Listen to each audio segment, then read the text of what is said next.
Hello बोलो भक्तवत्सल भगवान की, वृंदावन बिहारी लाल की। भक्तों, लोहे से जैसे लोहा काटा जाता है, उसी तरह से जहर को मारा जाता है। अब इस ब्रह्मास्त्र को काटने के लिए ब्रह्मास्त्र का ही प्रयोग करना पड़ेगा। अब अर्जुन ने भी ब्रह्मास्त्र छोड़ दिया, दोनों टकराए, विशालग्नि हो गए। भगवान कृष्ण बोले, अर्जुन दोनों को वापस करना पड़ेगा आपको। क्यों? क्योंकि अश्वत्थामा इसको केवल चलाना जानता है, ये वापस करना नहीं जानता है। आप दोनों को वापस करो। अब अश्वत्थामा को द्रोणाचार्य ने ये ब्रह्मास्त्र चलाना सिखाया नहीं था, लेकिन देख देख के ये सीख गया था। क्यों नहीं सिखाया था? क्योंकि ये उद्दंड था, ये बात बात पर ब्रह्मास्त्र का प्रयोग करेगा। और शक्ति कोई भी हो भक्तों, अगर आप शक्ति का दुरुपयोग करना शुरू कर दोगे ना, तो फिर वो शक्ति आपके काम नहीं आने वाली है। शक्ति का दुरुपयोग अगर आपने किया, शक्ति है, साधना है, व्रत है, उपवास है, यज्ञ है, हवन है, कथा है, ये दूसरे की कामना के लिए किए जाते हैं, दूसरे के भलाई के लिए किए जाते हैं, दूसरे के कल्याण के लिए किए जाते हैं। और अगर आप ये विचार करो कि हमारा भला हो जाए, दूसरे का बुरा हो जाए, तो आपकी चाहे तपस्या हो, साधना हो, व्रत हो, उपवास हो, यज्ञ हो, हवन हो, कथा हो, कोई आपका सफल होने वाला नहीं है। सफल जब ही होता है जब आप समाज कल्याण के लिए करते हो। पुराणों में, शास्त्रों में ये लिखा हुआ है, अष्टादश पुराणेषु व्यासस्य वचनम द्वम परोपकाराय पापाय पुण्यम परपीडनम। 18 पुराणों में व्यास जी के केवल 2 वचन हैं। परोपकार से बड़ा कोई पुण्य नहीं होता, और दूसरे को सताने के बराबर कोई पाप नहीं होता। दूसरे को सताने के बराबर कोई पाप नहीं है, और परोपकार से बड़ा कोई पुण्य नहीं होता है। मनुष्य शरीर में आकर के हमसे जितना हो सके उतना हमें परोपकार करना चाहिए। अरे बालकों, कैसो शोरगुल कर रही हो? काय शोरगुल कर रही हो? शांत रहो। क्या मम्मी पापा सिखाए के भेजते हैं कि वहां जाए दूध हम काटियो है? शांत बैठो, कथा में बैठे हो, ये कोई घर ना है। और कारण यही है, भीड़ भाड़ जब ज्यादा हो जाती है ना, ज्यादा भीड़ भाड़ हो, यहाँ तो कुछ भी नहीं है, तो सब लोग अपनी अपनी कहने में लगे रहते हैं, कथा से कोई मतलब नहीं। और फिर लोग ये क्या कह रहे हैं पता है? क्या कथा से सुधार ही नहीं है? रो कथा से सुधार कहां से है? जाओ, जब आप कथा को समझ ही नहीं रहे हो। केवल कथा सुनने से कोई सुधार होने वाला नहीं है। कथा श्रवण करने की 4 पद्धतियां हैं, 4। और अगर आपने उन 4 पद्धतियों को अपना लिया, तो मैं दावा के साथ आपको लिखित रूप में दे सकता हूं कि दूसरे दिन से ही कथा से आपको लाभ होना प्रारंभ हो जाएगा, अगर 4 पद्धतियां आपने अपना ली तब। और अगर 4 पद्धति नहीं अपनाई, तो एक कथा ना है, आप पूरी जिंदगी कथा सुनती रहो, पूरी जिंदगी कथा कराती रहो, पूरी जिंदगी कथा पढ़ती रहो, कोई लाभ होने वाला नहीं है। कैसे? कौन सी वो 4 पद्धति है? पहली कथा की पद्धति है, कथा को हमें श्रवण करना है। सबसे पहली श्रेणी है, पद्धति है, कथा को हमें श्रवण करना है। कैसी भी हो, कोई भी हो कथावाचक, पहले सुनना है, और सुनने के बाद फिर उसका हमें चिंतन करना है। सुनने के बाद फिर हमें चिंतन करना है, शास्त्री सही कह रहा है या ये गलत कह रहा है, ये सही बात है या गलत बात है, इसका चिंतन भी करना है। ऐसा नहीं है कि आप लोग कथा करा रहे हो, शास्त्री जो बात कहता हो वो सारी बात सही हो। आपके अंदर बुद्धि है, विवेक है, भगवान ने आपको दिमाग दिया है, भगवान ने आपको बुद्धि दी है। आप अपनी बुद्धि पर एक बार जोर देके ये देखो क्या शास्त्री ने जो बात कही है वो सही है या गलत है। जैसे हमने अबे कह दी कि परीक्षित महाराज तुम्हारा कान कौआ ले गो, हम कह रहे हैं आपसे ही तुम्हारा कान कौआ ले गो, अब बताओ तुम क्या करोगे, क्या करोगे? अब नो कह रहे हैं ले गो तो ले जाने क्या करेंगे। ये मूर्खता का परिचय है, ये मूर्खता का परिचय है। अगर बुद्धिजीवी आदमी होगा तो पहले तो अपने कान टटोल के देखे हो कि शास्त्री सही कह रहे हो कि झूठ बोल रहे हो, पहले में कान देखने चाहिए। हमने कह दी कान कौआ ले गो, परीक्षित कह रहे ले गो तो ले जाने पहले हमें अपने कान देखने पड़ेंगे। अगर आपसे कोई कह रहा हो तो तुम्हारे कान है ही ना, तो हम कान देखेंगे तो सही, कान हमारे बराबर है, ये तो झूठ बोल रहे हैं। हमने अपनी बुद्धि का प्रयोग किया, और जो मूर्ख होगा ना वो का क्या बताओ कहाँ हुआ कौआ, कहूँ तो बैठे बात छीन की लांगों में कान, वो मूर्ख है। समझदारी का काम, विद्वता का काम केवल यही है कि हम इस चीज पर विचार करें। अब हमें तो ऐसी मालूम पड़ रही है कि हमारे परीक्षक तो बिल्कुल सीधे ही साधे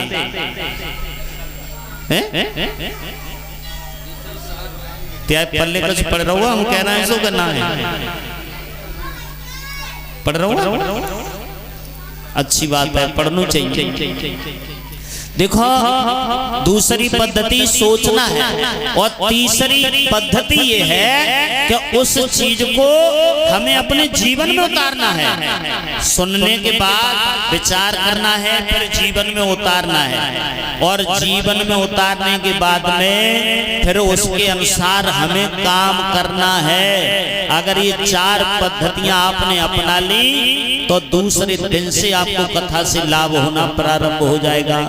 और आपने अगर ये पद्धतियां नहीं अपनाई तो आप पूरी जिंदगी कथा पढ़ते रहो, पूरी जिंदगी कथा कराते रहो, पूरी जिंदगी कथा सुनते रहो, आपको कोई लाभ होने वाला नहीं है। जैसे आपको कोई बीमारी हो जाए, बीमारी बुखार आ जाए मान लीजिए, और डॉक्टर के पास गए, डॉक्टर को बताया डॉक्टर साहब रात से हमारी ज्यादा तबीयत खराब है, बहुत बुखार है, तो डॉक्टर आपको 3-4 खुराक बना के दो, एक सुबह खाइयो, एक दोपहर खाइयो, एक शाम को खाइयो, और परहेज कर लियो। और आप घर आए और जिस कमरा में आप लेटते हो आपने उस कमरा में वो 4 पुरियां एक दीवार में रख दी, और सुबह हो गई फिर डॉक्टर के पास पहुंच गए, और डॉक्टर से जाके शिकायत कर रही हो, डॉक्टर साहब आपकी दवाई ने तो हमें कोई आराम नहीं करो। तो डॉक्टर साहब आपसे पूछो जी बताओ हमने तुम्हें एक दिन में 3 पुड़ियां खाने को बताई थी, आपने कितनी पुड़ियां खाई? तो आप कहोगे डॉक्टर साहब पुड़िया तो हमने एक में खाई। तो डॉक्टर कहेगा कि जब आपने दवा खाई नहीं है तो आपको आराम कहाँ से मिले साहब? पहले आपको दवा खानी पड़ेगी, और दवा खाने के बाद फिर आपको परहेज करना पड़ेगा, और परहेज करने के बाद तब आपको दवा आराम दे सकती है। और जब दवा कितने डिग्री वाले डॉक्टर से लाए हो, खाओगे नहीं, परहेज नहीं करोगे तो दवा आराम देने वाली नहीं है। बोल गोविंद भगवान की। वैसे ये कथा है, कथा को ऐसा नहीं है 12 बजे शुरू हो, 12 बजे से जाके बैठ जाए, 5 बजे तक बराबर बैठे रहेंगे।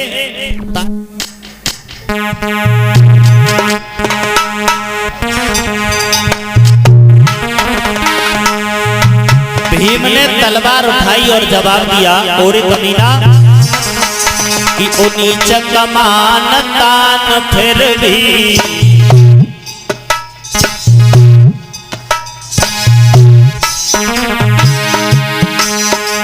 ओ नीच कमान तान फिर भी देखो ताना पाना तेरा, देखो ताना पाना तेरा।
इस दुनिया से उठ चुका बताना तेरा।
बोलो भक्तवत्सल भगवान की। भक्तों, भीम ने ये जवाब दिया, ओरे कबीरा, अगर तेरे अंदर बल था, तू वीर था, बहादुर था, तो बच्चों को जगा के बात करता इनसे। तूने जो कोई बहादुरी का काम किया है, सोते हुए बच्चों के सर काट के